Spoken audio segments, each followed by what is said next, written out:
We'll do a little bit of an intro with Ascara.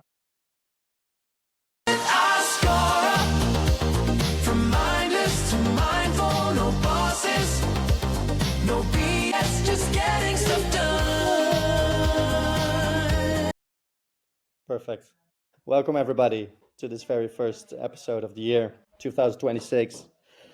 And we've been sparring a little bit on how we want to go about this first one. And I think, Ritwik, you came up with a great symbolic kind of like new beginning proposal in where the last one was really about like looking a bit back on what we have achieved, the biggest small win of the year 25. And now we can look a little bit forward.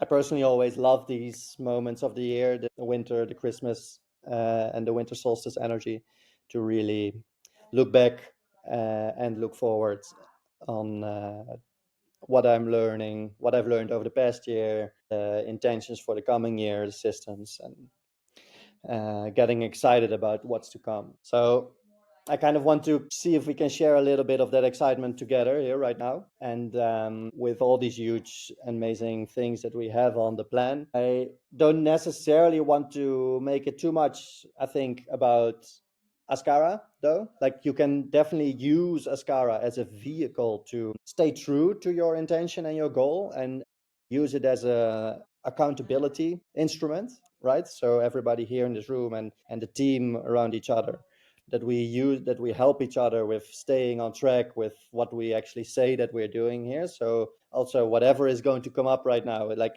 it cannot be just an empty kind of good sounding intention or resolution that sounds fun for the conversation, but like, we need to I want to talk about like the truth kind of thing. Like, what is it that you feel that you're lacking and that you want to tackle in 26? And 26 is going to be the year that you've mastered this specific thing for yourself, and how Ascara is going to be maybe a way, and we can think about that together. We'll have like a few minutes to discuss like your thing, and then we can have a little bit of like a fleshing it out and brainstorming and sharing maybe also best practices or experiences, but mostly on how Ascara can help you in achieving this. What would be a good accountability thing? And then we'll see towards the end of the episode where we take things. So Ben, Yeah, I just wanted to add just a little to that. It was a really beautiful intro. Mine is a little bit different from a goal. It's going to be very unique. I have shared it a little bit with you in one of our previous calls, so you'll see what I mean. But it's going to perfect. be slightly different from a regular, run of the mill. Okay, this is my goal, and I'll work towards it, which is going to die by the end of January anyway. So let's That's see where perfect. it goes. Yeah, Let's start there then. I love it. It's there is no right right or wrong. There's no right or wrong in this. There's whatever feels important and present for you, like in perfect. this time of the year, is what's it's the right thing to share here right now, It right? perfectly falls in that last line you said, Ben. What's the feeling, dominating feeling that you have? What's pushing you, or what's steadying the course for you? So yeah, that's where it falls for me. Well, let's just pick it up there then. Feels like the right segue. Take it away, Ritwik. Like usually in the past, when you've seen videos of people making their New Year resolutions or how they're going to tackle it or how they're going to approach things, it's always too serious. I've seen it's way too binding, it's too constricting, and usually people subconsciously take that approach. Okay, it's binding me, and I have to keep myself bound to it, and that kind of starts getting a bit stifling within the first few months, and then you lose all control or track of whatever new year's resolution you made. So this year I thought, okay, I need to flip the script. I need to focus on an emotion that, instead of binding me, what is that one emotion that dominated like where there were flashes of it the previous year, and I want to see, like, tapping into that emotion, how it improves me or how it shapes me in the coming year. And seeing that so far in the last 15 days, or even before that, actually I started tapping into it way before, I think 25th, and I even let Ben know about this. So the emotion which is really guiding, like acting as like a source of light, a beacon of light for me in my path is gratitude. So what is the case with me is that I'm not seeing it as, okay, these are my goals or this is what I want to achieve this year. I want to see that tapping into gratitude, what it makes me do, how it improves my flow, how it improves my workflows, how it motivates me. And I have seen so far that it has done wonders for me. Like, I worked through the Christmas period without ever thinking like I'm working, that a traditional sense of the word. It felt like I'm building something for someone I care about, like, which would be my company if you take it as a monolithic entity. So it was like out of gratitude that they've given a space for me to think and approach my designs in my own way without stifling me, that build it this way, which I have had like very deep experience with before, and it hasn't left a good taste in my mouth in the corporate structure that I was a part of. So I know I keep bringing it up. So when I think of gratitude, okay, I was here, what did I feel, and now I'm here, what do I feel? And a lot of the time the dominating emotion is gratitude. I'm grateful to the company, the co-workers, the environment, the new ways of working we have, the sociocratic system. Literally everything is in order for me to have great mental health to go into my task that day without any of the sludge, or okay, I don't feel like doing it. That has never popped up in my head.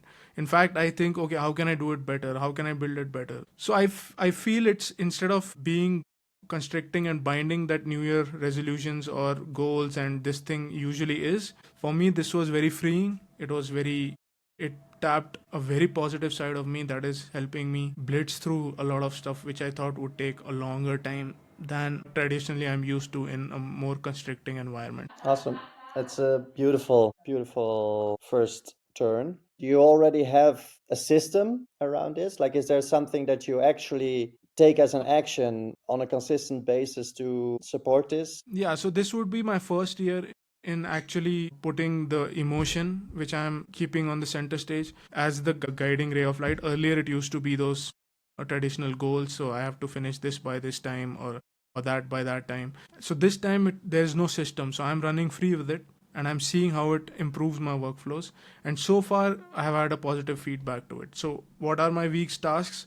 I'm able to finish much faster, and I'm also able to research stuff on the side. Like, it's just a freeing feeling. So I'm letting it flow a bit on its own, the way, a bit closer to what I learned in our yours to source journey, Ben, where you let the serendipity of it take control. So I'm doing it a bit that way. So the theme is freedom and lack of restrictions. So I don't want to build a system around it just as of right now. But if I see it slipping away out of my hands, if I see that there's no, like, I need a more blinkered approach, then yeah, I may have to build some systems. Okay.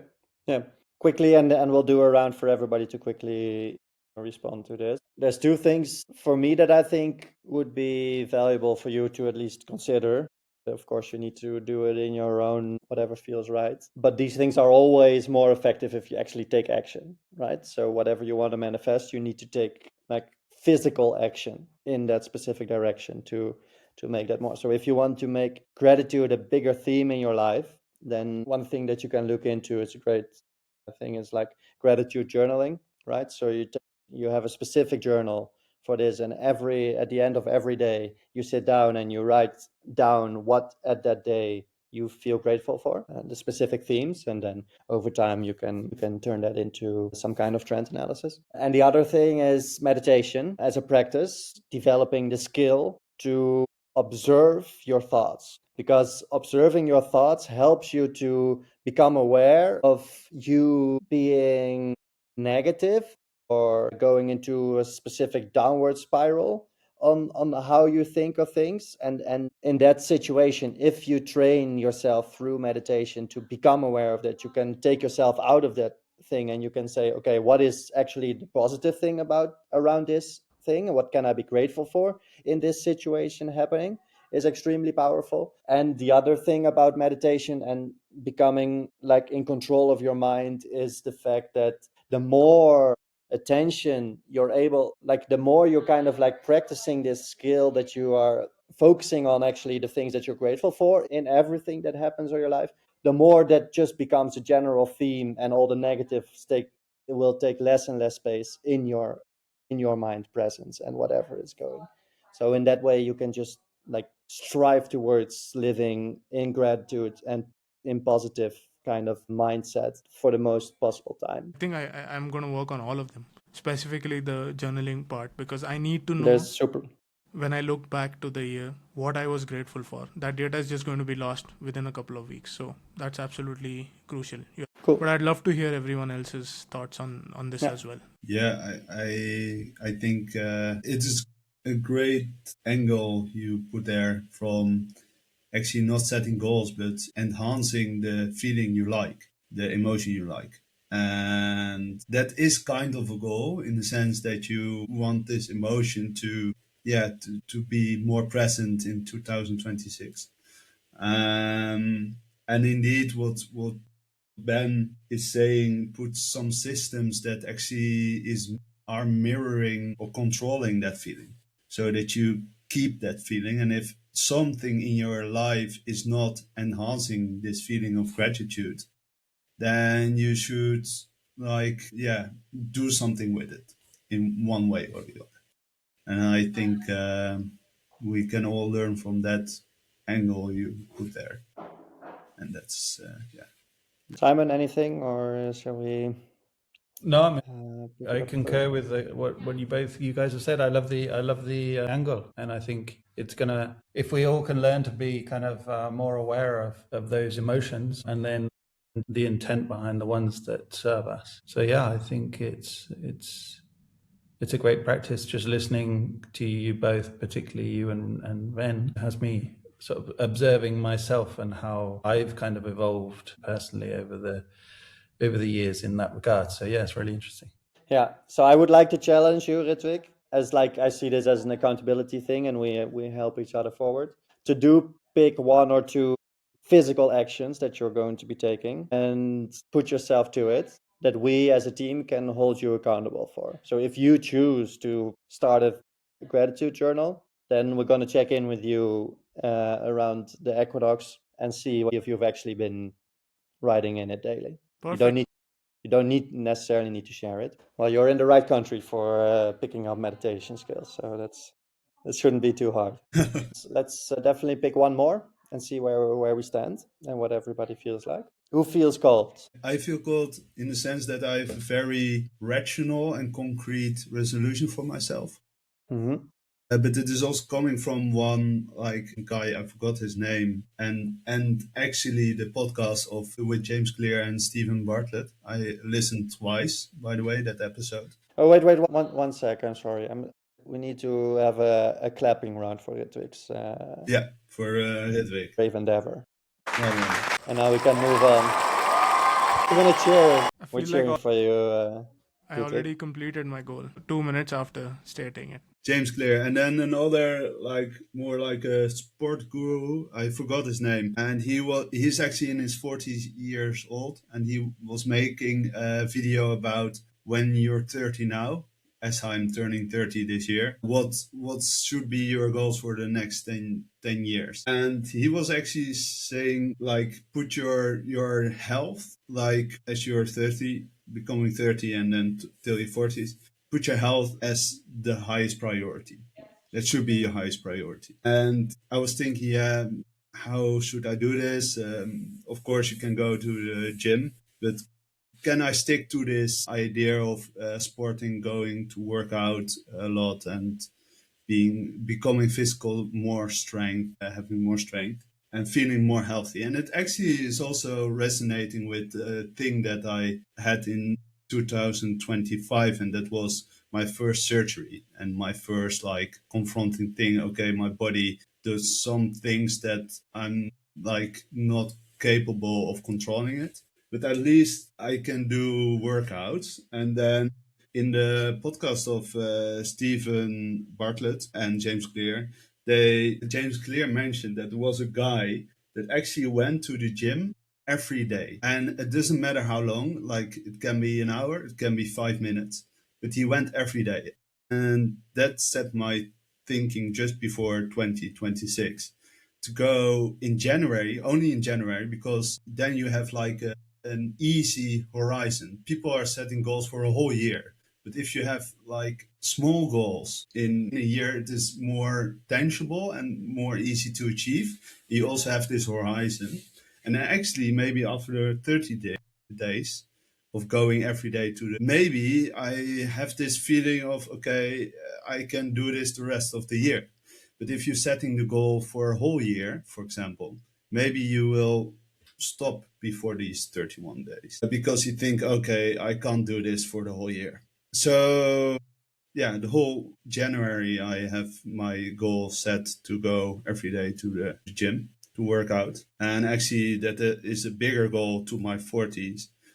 If I'm 40, I want to be really fit, like proper fit. And that's a 10-year goal actually. But I'm bringing it now to only January. So yeah, that's Okay.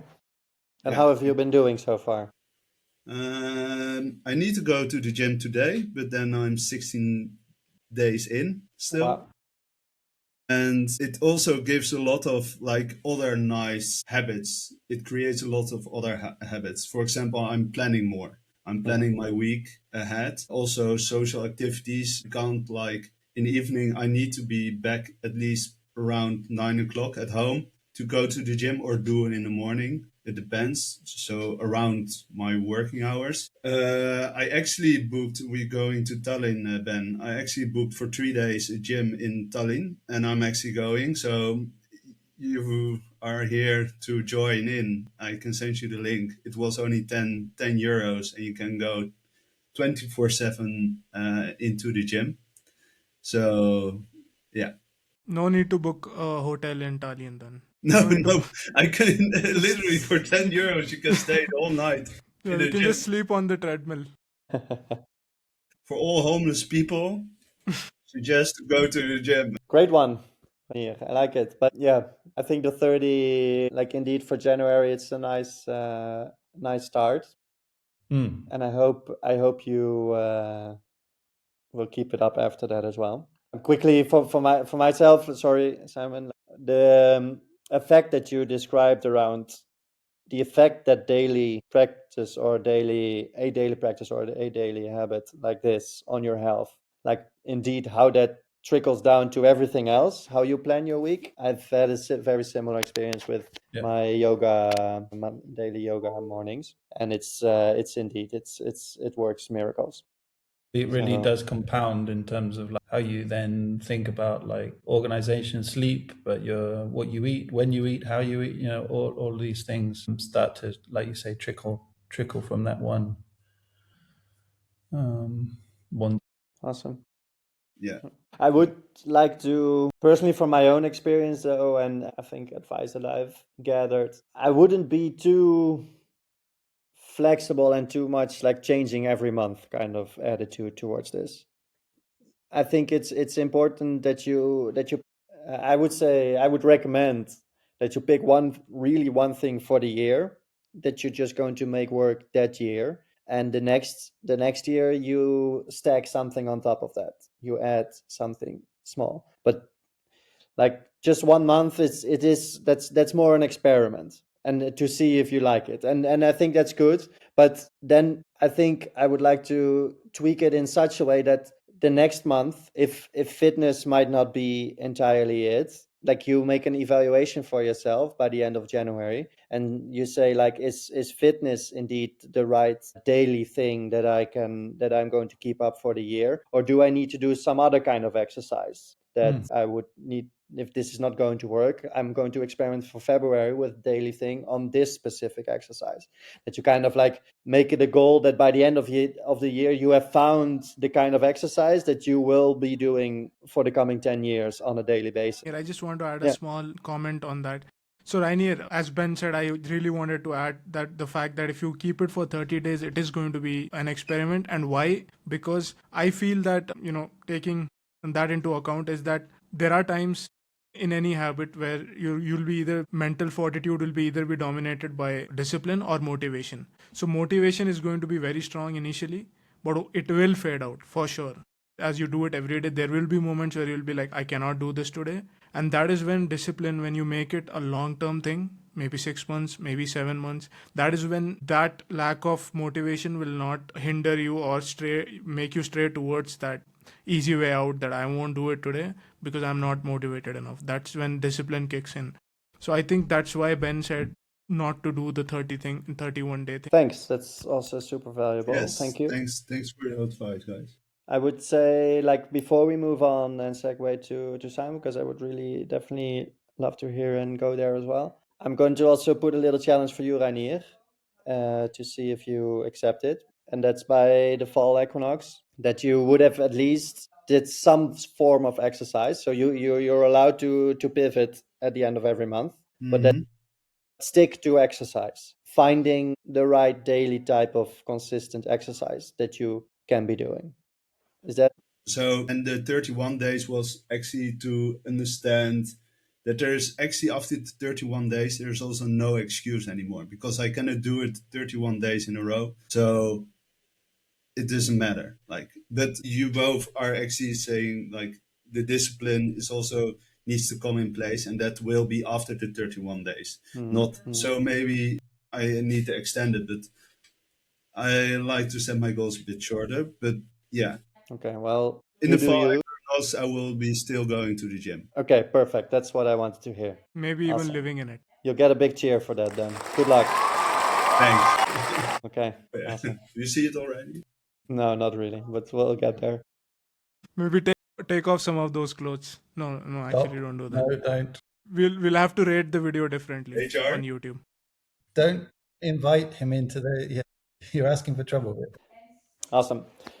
Let's finish up with Simon then, because I realized Yeah, my whole goal system is already online. I've put it in my journal for everybody to read. So if anybody's interested, they can read it there. With you, Simon, in what you were wanting to say. yeah. I mean, I find a lot of this like super interesting, and from someone who's had a bit of a lifelong kind of love-hate relationship with goals and habits and personal discipline. I find all of this extremely fascinating, at the same time quite intimidating and frustrating. So, but that also means listening in, I realize I do have some like real life insights that maybe sometimes you don't get from these so-called experts and all these sort of self-help that come from like a perfect position. Sometimes it's quite intimidating to take it all in, at least I find sometimes, right? And I have to break it down and look for the bits that serve me, and so take what works and ignore the rest, and just like work on something. And so that little message that he had in the podcast about really habits is the art of getting started. If you can master the art of getting started, and that's the guy that goes to the gym, even though he might sit in his car, he still went to the gym and he's still building that into his system. But particularly like the health and the fitness one, Rainier, is you start these things out with the enthusiasm and this so-called goal of going every day, and it's not actually necessarily the right way of going about it. For your health and fitness, you need to train hard, and you need to rest, and you need to recover. And as someone who's closer to 50 almost than you are to 30, you start to notice this a lot more, right? And so I went to the gym. This was 2024. I got this in my like workout book. I wrote down all of my workouts, and so I could see how I was training and progressing. But I've got that record also of how many, and it was really interesting to me to see how it motivated me towards the end of the year, like actually how many days I'd gone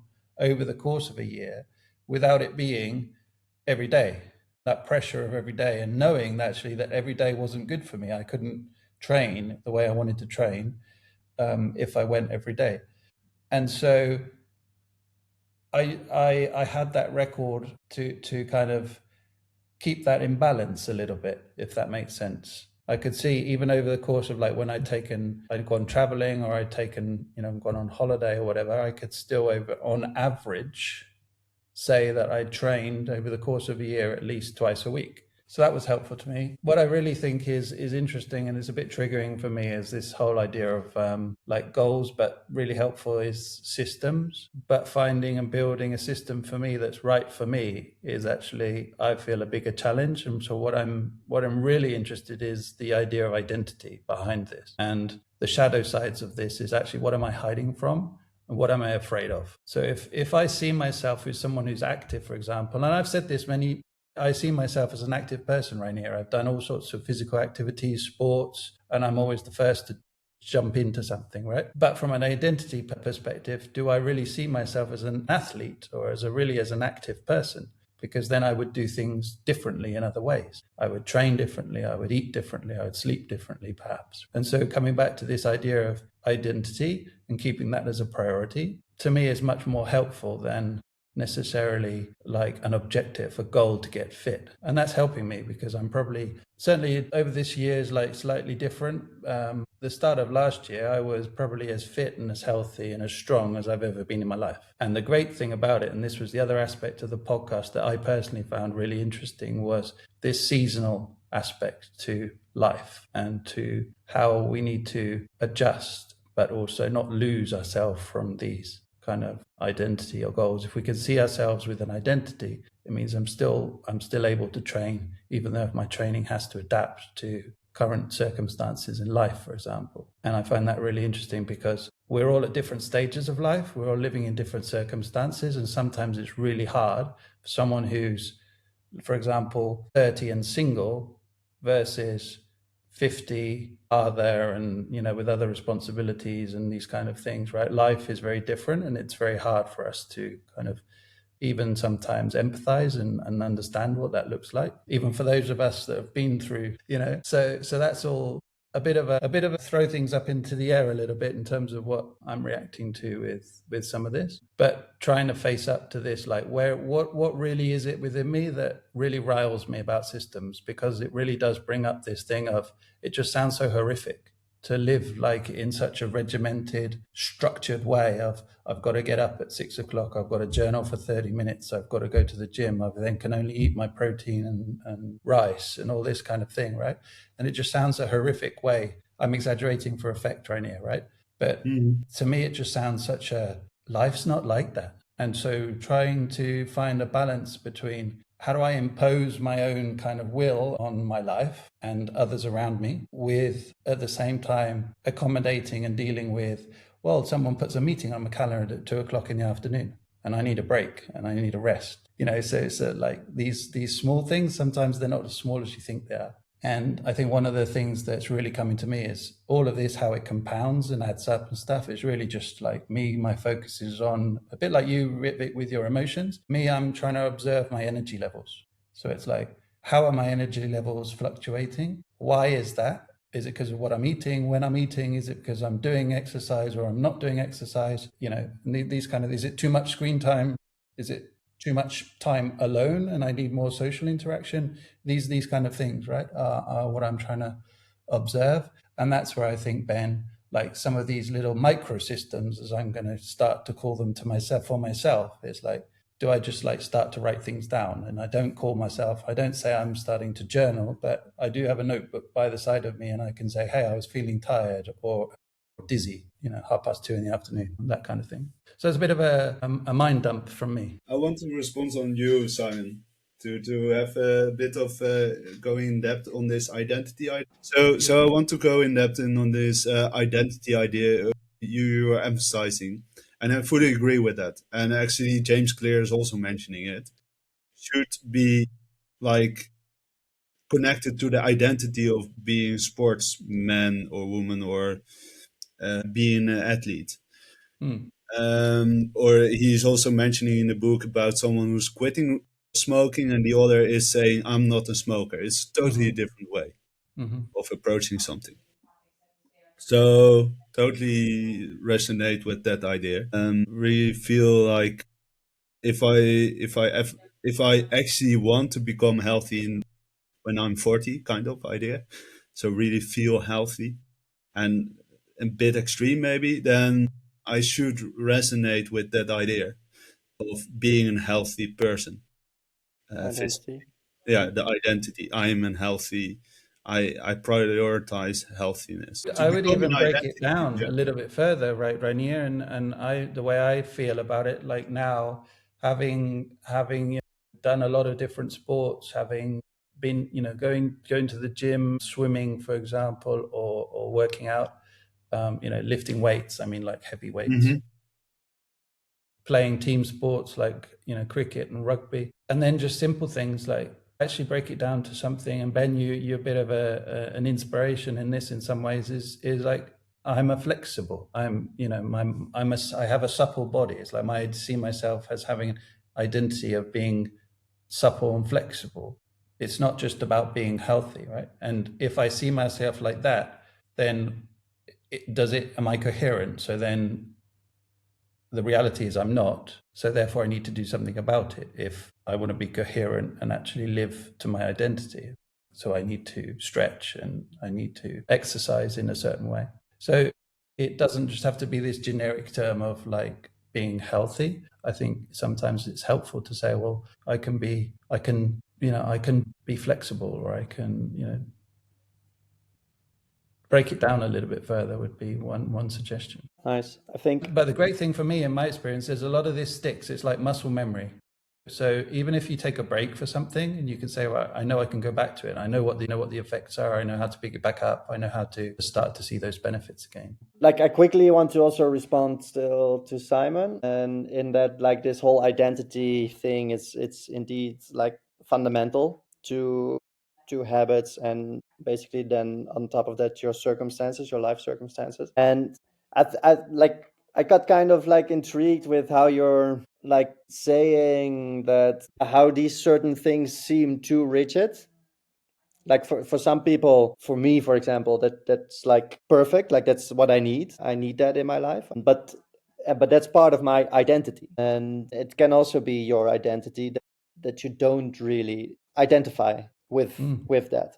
But maybe it can be exactly that kind of interesting pursuit to define that better, that identity of yourself, to use that as a starting point, Yeah. I think, to build the other things on top of, right? Because it's very much a pyramid of like identity, habits, and circumstances. and where we build these stories of what is identity, and and then tools like meditation and things can help us get through the stories into like what really is our inner true identity, who we really are.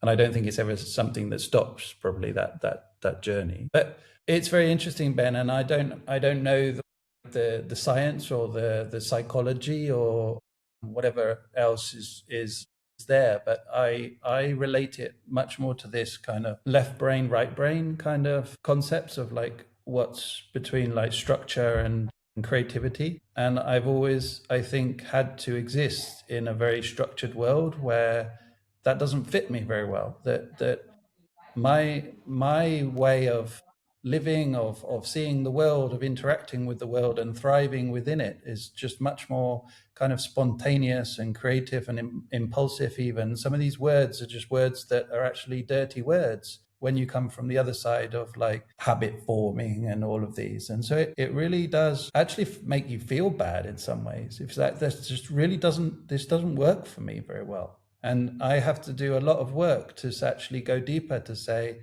is it that it doesn't work? Or is it that there's something that I'm saying I don't like it? And there's elements of it that will help me. Because I know for a fact that if I do something consistently, you get the benefits from it.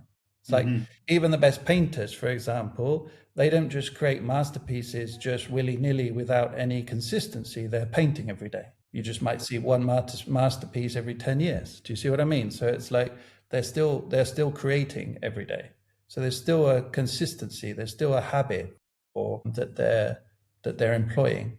It's a question of whether you do it consciously, unconsciously, whether you do it through choice and then discipline, or whether it's just because it's a calling and it's what they found, something that really is their thing to be doing every day. They don't need a system for that. They That's just right. do it. Yes, Yeah, exactly it. exactly. Yeah, you're actually saying it is they do this because it isn't calling. a lot of professionals or talents, they just do it because they had this idea of this feeling that they actually really want this, like Yeah. wanting to paint, wanting to actually work out, being the best athlete. Yeah, that's actually a good thing, Simon. Want to kind of like see how this lands, Simon, as a proposal, and you can do with it whatever you feel like it. If it doesn't fit your identity, then don't do it at all. I've got my shield up, my boxing gloves on, my.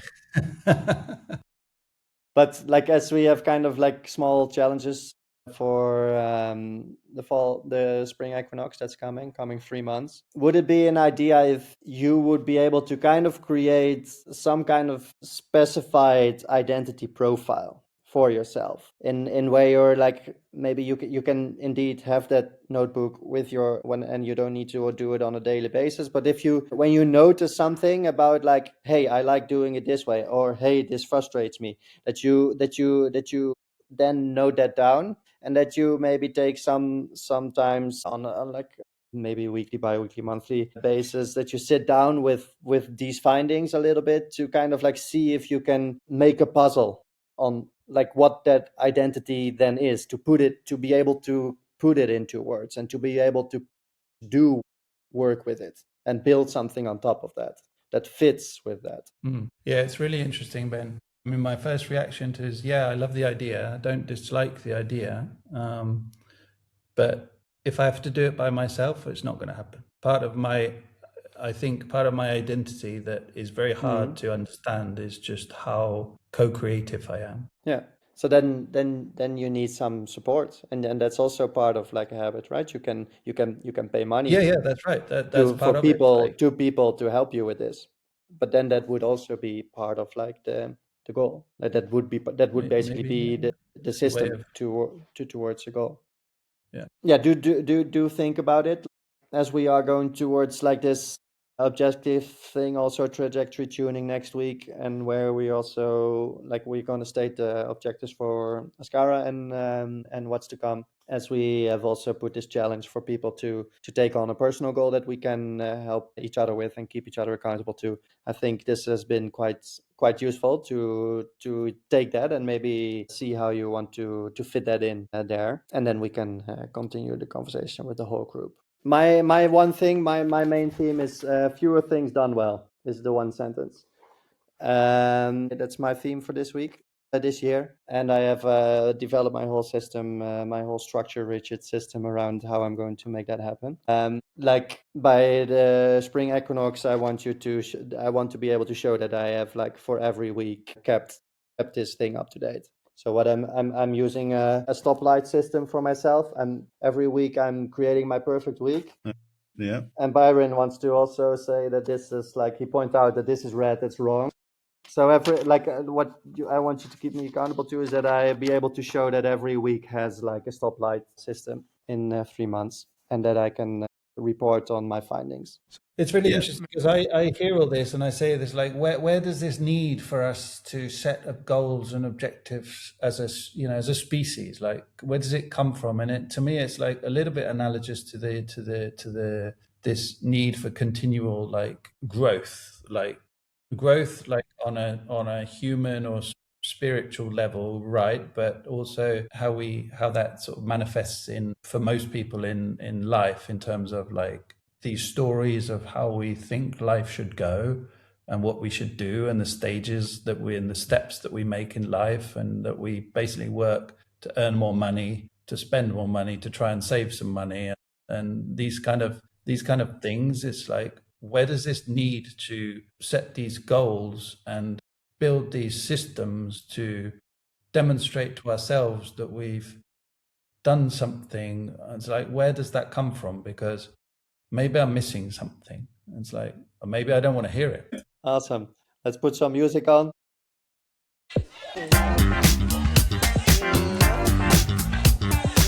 Awesome.